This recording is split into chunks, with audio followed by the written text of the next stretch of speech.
아멘. 우리 서로 인사 한번 할까요? 잘 오셨습니다. 한번 서로 이렇게. 딸과 아빠랑 하지 말고 이쪽으로 보고 하세요. 이쪽으로 보고. 어저께 아주 깜짝 놀라서 병원에 실려갈 뻔했습니다. 심장이 멎어서.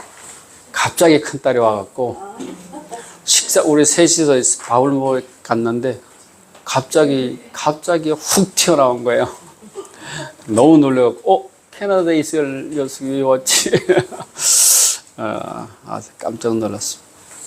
이 로마서는 다른 편지예요. 편지. 그러니까 사도 바울이 로마 교회 사람 성도들에게 신앙생활을 이렇게 하면 돼라고 어떤 표본입니다. 예. 그 교회 생활을 할 때 이렇게 해야 된다는 것을 알려주는 거예요. 그럼 믿음 생활을 할 때 이렇게 해야 되는 거 알려줘요.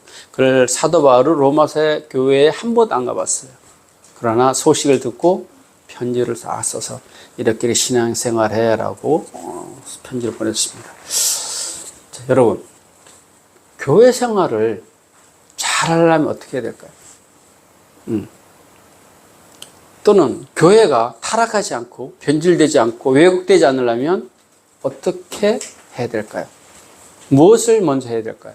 여러 가지가 있겠죠. 여러 가지 있습니다. 그러나 오늘 사도 바울은 교회의 질서, 교회가 타락하지 않고 왜곡되지 않고 변질되지 않고 성도도 마찬가지입니다. 여러분의 개인의 신앙이 왜곡되거나 변질되지 않기 위해서 무엇이 필요한가? 그것을 바로 오늘 본문에 쭉 설명하고 있습니다. 자, 8절부터 보겠습니다. 피차, 다 같이 읽습니다. 시작. 피차 사랑의 빚 외에는 아무에게든지 아무 빚도 지지 말라. 남을 사랑한 자는 율법을 이루었느니라. 다 이루었느니라. 다라고 나와 있어요. 그렇죠? 예. 교회 생활할 때 빚 지지 마라 그래요. 누구에게도 빚을 지지 마라. 예. 금전적인 빚도 얘기합니다. 도덕적인 빚도 얘기합니다. 또 내가 해야 될 것을 하지 않고 남을 미루는 것, 그것도 빚입니다. 그죠? 예, 빚이에요. 예. 그것을 말아? 하지 말라. 빚지 말라. 얘기한 거. 예. 그런데 빚져도 되는 게 있어요. 여러분들이. 사랑의 빚은 져도 된다. 얘기합니다. 사랑의 빚은 져도 된다. 예. 사도 바울이 이처럼 사랑의 빚 외에는 아무 빚도 지지 말고 사랑의 빚만 져라. 예. 사랑의 빚을 지면 빚은 뭐예요? 빚을 지면 어떻게 해야 돼요? 갚아야 되죠. 사도 바울이 이처럼 얘기한 이유는 뭐냐면 자신이 빚진 자이기 때문에 깨달은 거예요. 자, 우리 로마서 1장 봅시다. 지금 13장인데 로마서 1장 보면 사도 바울이 1장 14절에는 이렇게 합니다. 사도 바울은 로마서 1장 14절입니다. 사도 바울은 자신이 완벽해 돼 있어요. 율법적으로도 완벽하고 혈통적으로도 완벽하고 사도 바울은 예수님을 만나지 않았으면 바리새인처럼 이스라엘 민족 이 시대에 완전히 하이 클래스에서 권리와 권세와 그걸 다 누릴 수 있는 사람이었습니다. 그러니까 완벽한 사람인데 그가 예수님을 딱 만나니까 이런 고백합니다. 14절 다 같이 읽습니다. 15절 같이 시작. 헬라인이나 야만인이나 지혜 있는 자나 어리석은 자에게 내가 다 빚진 자다. 그러므로 나는 할 수 있는 대로 로마에 있는 너에게 복음을 전하기를 원한다. 자, 빚진 자라는 거지. 사도 바울이 예수님을 만나니까 이런 고백이 나오는 거예요. 만나기 전에는 절대 이런 말 하지 않았어요. 예수님을 믿는 사람들을 잡고 체포하고 감옥에 가두는 일을 하던 사람이었어요. 왜? 자신은 율법적으로 완벽한 바리새인이기 때문에. 혈통적으로는 베냐민 지파고. 그러면서 자신은 율법적으로 완벽하기 때문에 의로운 자라 생각했어요. 그런데 하나님을 딱 만나고 보니까 내가 빚진 자구나 하는 것을 알게 됐습니다. 여러분들은 빚진 자가 맞습니까? 내가 하나님께 빚진 자구나 느껴지십니까? 느껴져야 됩니다. 이것이 바로 신앙의 첫걸음이에요. 믿음의 첫걸음입니다. 예수님께서 나를 위하여 십자가에서 못이 박히고 십자가 못 박기 전에는 책찍을 맞잖아요.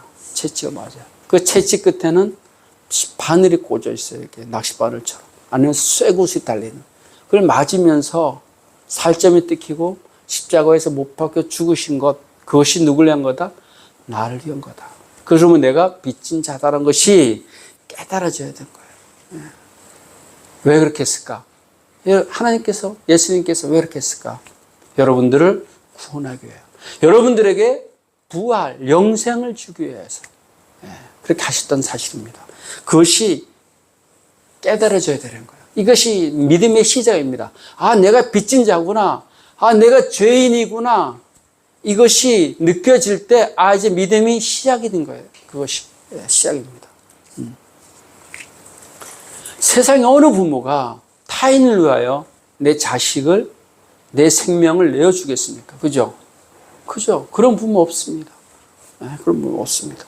그러나 하나님께서는 여러분들의 영혼을 살리기 위하여 당신의 독생자를 십자가라는 최고의 그 차명, 최고형을 받게 하셨던 사실이에요. 받게 하셨던 사실입니다. 그러므로 저와 여러분들은 누구에게? 하나님의 사랑에 뭐다? 빚진 자라는 것이에요. 우리는 하나님의 빚뿐만 아니라 이웃 사람들의 빚도 줬어요. 그죠? 여러분들이 이 자리에 앉아있는 자체가 여러분들 스스로가 모든 걸 다 해결해서 앉아있지는 않아요. 그죠? 때로는 부모의 사랑에 빚진 자예요. 그죠? 그죠? 두 딸 잘 들으세요. 여러분, 저희들 빚진 자예요. 엄마 아빠에게 사랑에 빚진 자. 시은이, 두 시은이 다 부모에게 빚지고 있는 거예요. 사랑에 빚지고 있는 거예요. 소연이도 마찬가지고, 누워있는 하은이도 마찬가지. 지금 모르겠지만, 다 부모에게, 우리는 다 부모에게 빚졌습니다. 하나님께 빚을 졌어요. 부모의 사랑, 하나님의 사랑이 아니면 여러분들이 이 자리에 있을 수가 없습니다. 그죠? 근데 그거를 망각한다는 사실이에요. 누가? 우리가. 근데 우리가 그것을 깨달을 때, 이제 우리의 신앙은 시작되는 거예요. 시작됩니다. 그래서 성도가 신앙이 성숙되면 성숙될수록 은혜를 찾기보다는 내가 죄인이구나. 죄인의 자리에 자꾸 내려가게 돼요. 이게 성숙된 신앙이에요. 초보자의 신앙은 은혜를 자꾸 갈급하게 돼 있어요. 왜? 초보니까. 그러나 하나님을 만나고 십자가의 그 구원의 사건, 구원의 능력을 믿게 되고 알게 되면 내가 죄인이구나. 그것을 알게 되는 거예요. 저는 여러분들이 십자가의 사랑, 그 사랑 알고 내가 죄인이구나. 은혜의 자리도 좋지만 내가 죄인의 자리 자꾸 낮아지는 그런 신앙이 갖기를 원합니다. 사도 바울이 예수님을 만나고 보니까 내가 그렇게 율법적으로 신앙적으로 완벽한 줄 알았는데 내가 죄인 중에 죄인이구나. 죄인 중에 괴수구나 하는 것을 깨닫게 돼요. 깨닫게 돼요. 교회 와서 그걸 깨달으면 여러분들이 내가 죄인인 걸 깨닫게 되면 교회에서 큰 소리 칠 수가 없어요. 그죠? 내가 교회에서 큰 소리 치고 교회에서 분란을 일으키고 교회에서 내 주장을 관철시키려고 하는 사람들 보면 내가 죄인임을 깨닫지 않았기 때문에 그래요. 왜? 내가 잘났거든. 사회적으로도 잘났거든. 그죠? 학벌도 빵빵하고 직장도 빵빵하고 권력도 빵빵하고 교만하기 때문에 그런 일이 벌어진 거예요. 그러나 내가 죄인인 걸 느끼는 순간 우리는 어떻게 된다? 하나님께 더 가까이 갈 수 있는 거예요. 가까이. 자, 디모데전서 1장 13절서부터 16절에는 사도 바울이 예수님을 딱 만나고 보니까 이렇게 얘기합니다. 내가 전에는 비방자여 박해자여 폭행자였으나 도리어 긍휼을 입은 것은 내가 믿지 아니할 때 알지 못하고 행함이라 쫙 얘기합니다. 14절 우리가 주의 은혜로 그리스도 예수 안에 있는 믿음과 사랑과 함께 넘치도록 풍성하더라. 믿보다 모든 사람이 받을 만한 이여 그리스도 예수께서 죄인을 구하시려고 세상에 임하셨다 하였도다. 죄인 중에 내가 괴순이라. 이해가 안 가죠. 성경적으로 율법적으로 완벽했던 사도 바울이 내가 죄인 중에 괴수라고 고백합니다. 그러나 예수님을 만나면 이런 고백이 나와요. 이런 고백. 그래서 예수님을 뭐 해야 된다? 만나야 되는 거예요. 교회를 10년, 20년, 30년 왔다 갔다 하는 게 중요한 것이 아니라 이 교회에 와서 성령의 기름 부음, 하나님의 영, 새 영의 기름 부음, 예수님을 만나는 그 성령 체험이 있어야 된다는 사실이에요. 여러분들 그런 거 없이 교회를 아무리 문이 닳도록 문주방이 닳도록 다녀도 의미가 없습니다. 의미가 없어요. 우리는 오직 예수 그리스도를 통하여, 예수 그리스도를 만남을 통하여 우리가 죄인에서 의롭게 된다는 사실입니다. 사랑하는 성도 여러분, 그러므로 우리는 누구다 다 사랑에 빚진 자예요. 예수님께 사랑에 빚진 자. 사랑에 빚진 우리가 그렇다면 어떻게 해야 될 것인가? 그죠? 어떻게 해야 될 것인가? 자, 9절, 10절 이렇게 얘기합니다. 다 같이 본문입니다. 다 같이 있습니다. 9절 시작. 간음하지 말라, 살인하지 말라, 도둑질하지 말라. 다 같이 읽읍시다. 소리 내서 읽읍시다. 시작. 간음하지 말라, 살인하지 말라, 도둑질하지 말라, 탐내지 말라 한 것과 그 외에 다른 계명이 있을지라도 내 이웃을 내 자신과 같이 사랑하라 하신 그 말씀 가운데 다 들어있느니라. 사랑은 이웃에게 악을 행하지 아니하나니 그러므로 사랑은 율법의 뭐다? 완성이라 그래요. 그러니까 자, 사랑의 실전적인 세부 조항, 실전 사항을 뭐라 한다? 율법을 지키면 된다는 거예요. 우리가 누구를 어떻게 사랑할 것인가? 하나님을 어떻게 사랑할 것인가? 이웃을 어떻게 사랑할 것인가? 그래서 구체적으로 가르쳐 주었어요. 그것이 바로 뭐다? 10계명입니다. 우리 성경책 맨 뒤에 볼까요? 한번 봅시다. 성경책 맨 뒤에 봅시다. 자, 이스라엘 민족이 출애굽하고 시내산에서 있을 때 하나님께서 모세한테 올라오라 했어요. 올라와라. 맨 뒤에 보면 있어요. 그리고 앞으로 너희들이 이 계명을 지켜라라고 첫 번째 두 개의 돌판을 줬어요. 첫 번째 돌판이 하나님께서 직접 돌판 위에다가 쓰신 겁니다. 자, 10계명 첫 번째 돌판입니다.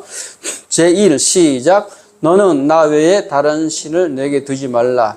제2 시작. 너를 위하여 새긴 우상을 만들지 말고 또 위로 하늘에 있는 것이나 아래 땅에 있는 것이나 땅 아래 물속에 있는 것 어떤 형상도 만들지 말며 그것들에게 절하지 말며 그것들을 섬기지 말라. 제3은 너는 하나님 여호와 이름을 망령되게 부르지 말라. 제4는 안식일을 기억하여 거룩하게 지키라. 이게 첫 번째 하나님께서 주신 돌판에 새긴 5계명입니다. 그 두 번째 돌판에 이렇게 적었습니다. 제5는 시작. 내 부모를 뭐하라? 공경하라. 제6은 살인하지 말라. 제7은 간음하지 말라. 제8은 도둑질하지 말라. 제9는 내 이웃에 대하여 거짓 증거하지 말라. 제10은 내 이웃의 집을 탐내지 말라. 자, 이 두 번째 돌판 위에 새긴 계명을 사랑한다면 사랑의 실천 조건으로 얘기하고 있어요. 어떻게 사랑할 것인가? 그렇다면 사랑하라 그러는데 어떻게 사랑할 것인가? 간단합니다. 두 번째 돌판의 계명을 지키면 돼요. 지키면 돼요. 지키면 됩니다. 그래서 여러분, 이 성경책을 이렇게 꽉 짜면 뭐가 나오죠? 엑기스를 쫙 뽑으면 뭐가 나올 거예요? 그건 사랑입니다. 10계명, 이 10계명은 613가지의 계명의 대표성을 갖고 있어요. 성경에는 하라 하지 말라가 한 613가지 되는데 하나님께서는 대표적으로 주신 게 10가지입니다. 그것을 압축하면 10가지가 나와요. 10가지를 다시 2가지로 압축하면 1계명부터 4계명 하나님 사랑, 5부터 10 이웃 사랑입니다. 이 두 가지를 꾹 짜면 뭐가 나온다? 결론 사랑이 나옵니다. 사랑이 나옵니다. 여러분, 그리스도인들은 이런 사랑을 하면서 살아가는 존재예요. 누구 사랑? 하나님 사랑. 누구 사랑? 이웃 사랑. 그래서 크리스찬들은 제가 좋아하는 단어입니다. 크리스찬은 어떤 존재인가? 발은 이 땅에, 머리는 하늘에. 발은 이 땅에, 이웃을 향한 사랑의 실천하라고 발은 이 땅에 두는 거예요. 우리의 머리는 하나님 사랑하는 거예요. 하늘의 소망을 또 살아가는 것입니다. 어제 설교 준비하면서 보다니까 어떤 신학자 이런 말을 했어요. 사랑이란 우리 영혼 안에 박혀있는 하나님의 형상, 이런 단어를 하셔요. 이런 문장을 썼더라고요. 너무 멋있었어요. 사랑은 우리 영혼 안에 박혀있는 하나님의 형상이라는 거예요. 하나님의 속성이 여러 가지가 있죠. 사랑, 공의, 그죠? 긍휼. 쫙 여러 가지 있는데, 이 사랑이란 것은 우리 안에 있는 하나님 형상이 표현되는 것입니다. 사랑해요. 사랑하는 성도 여러분, 하나님을 사랑한다면 이웃 사랑은 자연스럽게 오는 거예요. 하나님을 사랑하는 사람이 이웃을 사랑하지 않는다? 그건 잘못된 모순입니다. 그 신앙이 건전하지 않은 거예요. 건전하지 않습니다. 항상 그렇지 않은 이웃 사랑과 하나님 사랑이 함께 하는 것이죠. 함께. 예수님도 이런 얘기 했습니다. 내가 요한복음 13장 34, 35 보면 내가 새 계명을 주노니 서로 뭐하라? 사랑하라. 내가 너희를 사랑한 것 같이 너희도 서로 사랑하라. 너희가 서로 사랑하면 이로써 모든 사람이 내 제자가 된다. 성도의 조건, 예수님의 제자의 조건, 그것은 뭐다? 바로 사랑입니다. 내가 누군가를 미워한다면, 그죠? 미워한다면 예수님의 제자가 아니라 예수님 딱 잘라 얘기합니다. 여러분들께서 죽으신, 누구나 다 죽습니다. 그죠?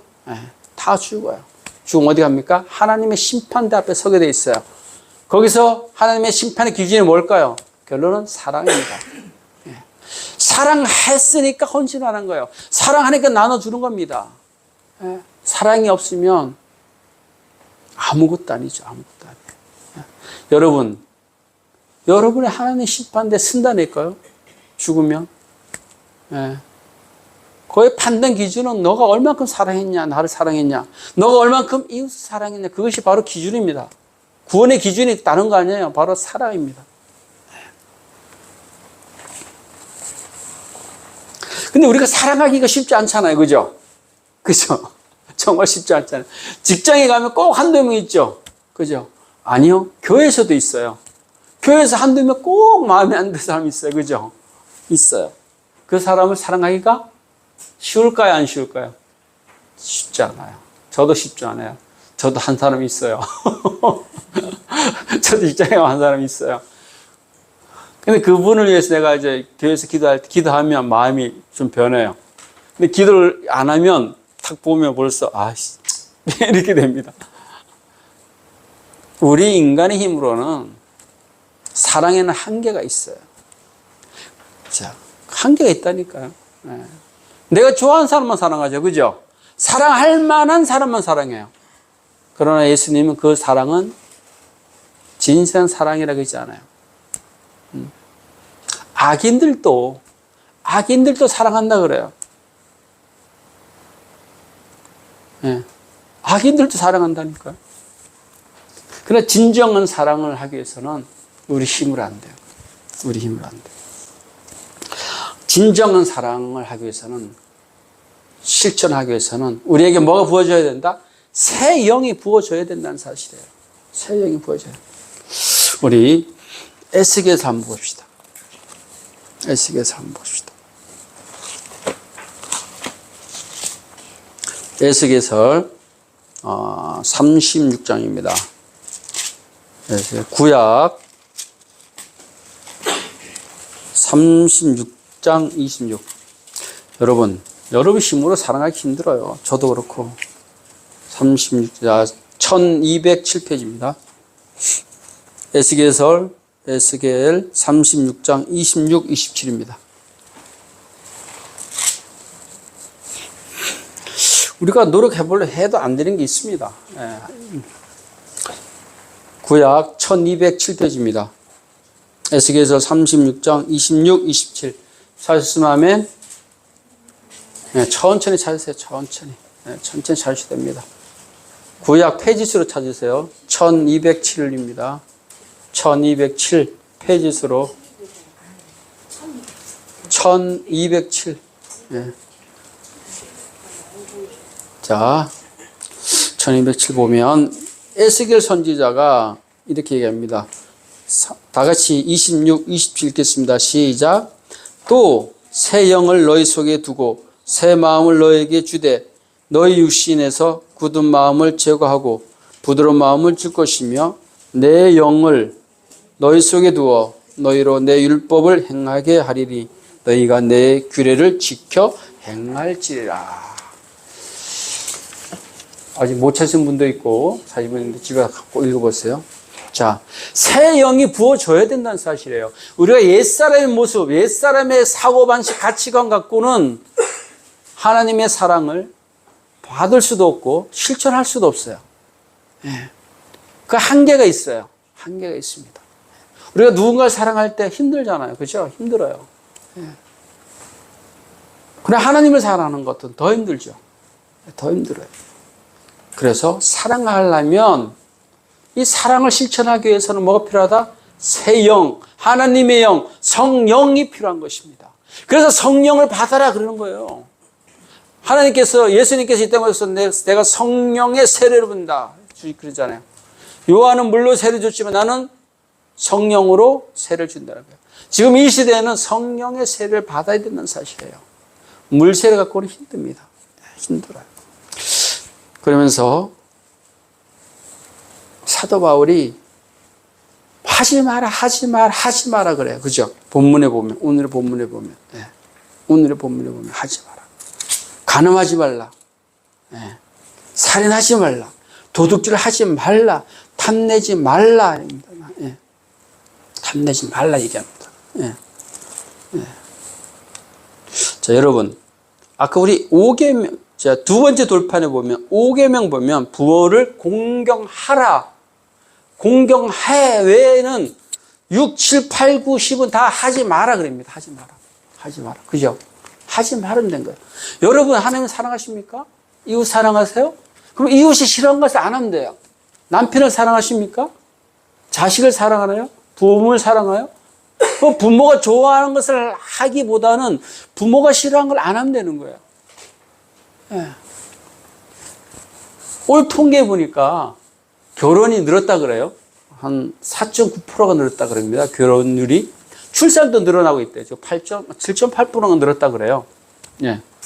역대 최고를 기록했다는데, 우리가 사랑해서 결혼하죠. 그죠? 사랑했죠? 두 분이? 결혼했죠? 그래서 신혼 때 싸웠어요? 안 싸웠어요? 싸웠죠. 예. 우리 사모도 저도 서로 사랑해서 결혼했는데 엄청 싸웠습니다. 엄청 싸웠어요. 하루에 한 12번 싸운 것 같아요. 진짜로. 미친 듯이 싸웠어요. 네. 원장님 묻지 마세요. 원장님도 동일하죠? 연애할 때도 사랑했는데 연애할 때도 싸워요. 그죠? 싸웁니다. 그래서 이 싸움을 방지하는 방법이 있어요. 상대편이 좋아하는 걸 하기보다는 싫어하는 걸 안 하면 안 싸워요. 그죠? 맞죠? 상대방을 기쁘게 해주려면 너무 힘들어.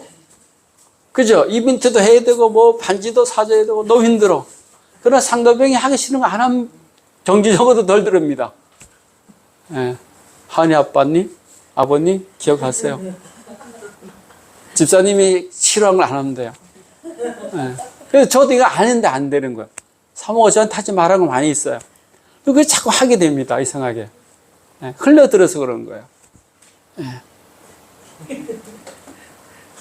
연애할 때도 마찬가지야. 남자친구가 연애할 때도 마찬가지입니다. 결혼도 마찬가지입니다. 안 하면 돼요. 싫어하는 것을. 예. 자, 우리가 저 보면 하라는 게 없어요. 예, 9절. 간음하지 말라, 살인하지 말라, 도둑질 하지 말라, 탐내지 말라. 이거예요. 그죠? 요 본문만 보면 이것들을 안 하면 그것이 뭐다? 사랑인 거예요. 사랑의 실천인 것입니다. 여러분 교회 와서 탐내지 않고, 직장 가서 남을 시기하지 않고, 간음하지 않고, 음욕을 품지 않고 하지 않으면 되는 거예요. 근데 그것도 쉽지 않아요. 그래서 뭐가 필요하다? 새 영, 하나님의 영, 성령의 기름 부음이 필요한 것입니다. 우리가 악한 생각을, 내가 악한 생각을 해야지 하고 하는 경우가 없어요. 갑자기 훅 들어오죠. 무엇을 보냐에 따라서, 그죠? 예. 갑자기 내 의식의 흐름이 제어됩니까? 안 돼요. 그죠? 갑자기 불현듯 푹 들어옵니다. 그래서 우리가 하나님의 영이 필요한 거예요. 영이 필요한 거죠. 더불어 이 세상은 점점 악하게 되어가고 있죠. 점점 더 악하게 되어 있어요. 그리고 우리는 하나님의 영, 그리스도의 영, 성령, 예수님의 마음이 뭐하다? 필요한 것이에요.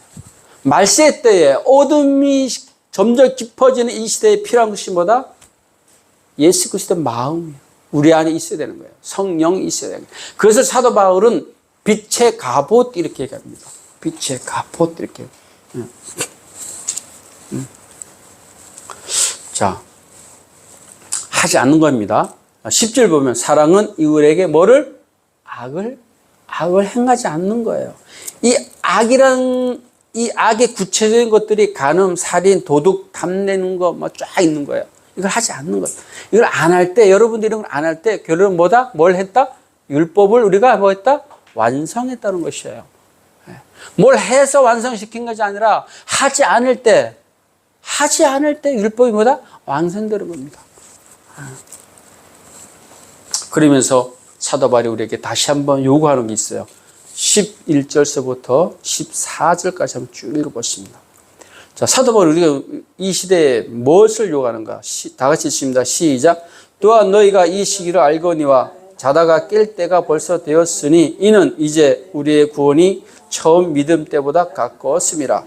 밤이 깊고 낮이 가까웠으니 그러므로 우리가 어둠의 일을 벗고 빛의 갑옷을 뭐하자? 입자. 13절. 낮에와 같이 단정히 행하고 방탕하거나 술 취하지 말며 음란하거나 호색하지 말며 다투거나 시기하지 말고 오직 주 예수 그리스도의 뭘로? 옷을 입고 정력을 위하여 육신의 일을 도모하지 말라. 다 하지 말라 하라는 거 딱 그거죠.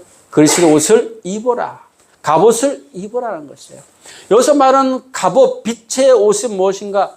바로 예수 그리스도의 마음을 여러분 안에 품는 거예요. 예수 그리스도의 마음, 성령, 하나님의 영, 그것을 우리 마음에 품는 것, 그것이 뭐다? 우리를 갑옷을 입게 하는 것이에요. 이 갑옷이라는 단어는 보통 우리가 전투할 때, 전쟁에서 쓰잖아요. 그죠? 예. 전쟁에서는 승리를 요구하는 많은 그 요소들이 있어요.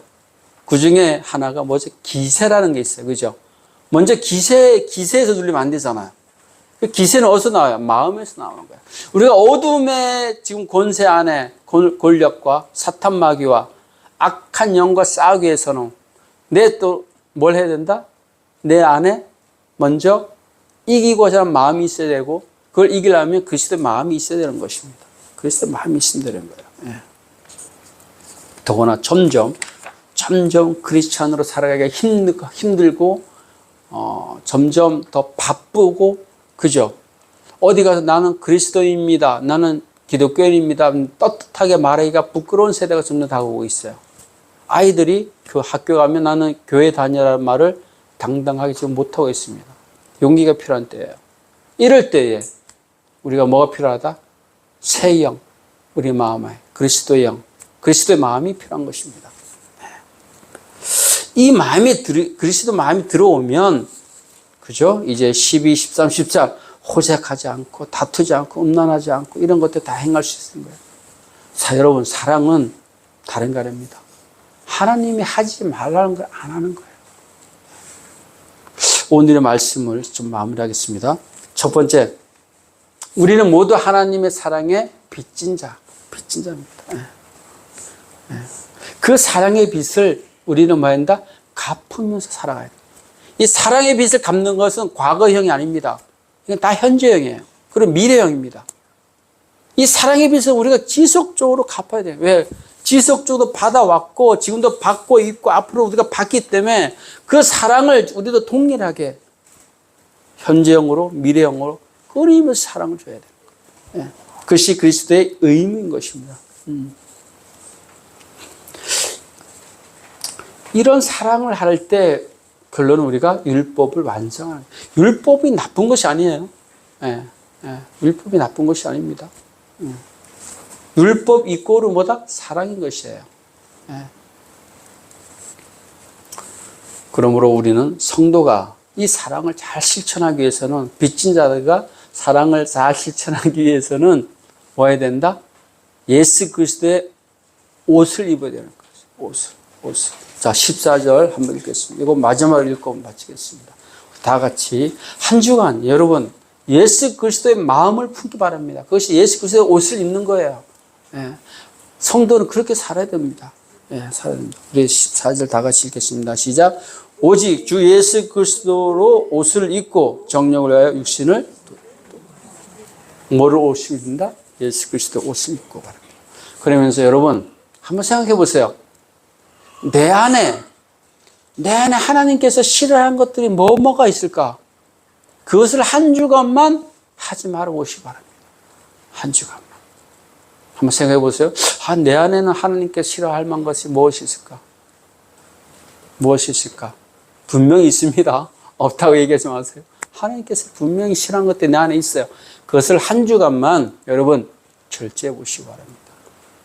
절제해 보시기 바랍니다. 오늘 우리 말씀을 잘 한번 기억해 보시고 한 주간만 그렇게 한번 살아보시고 다음 주에는 또 다음 주 선포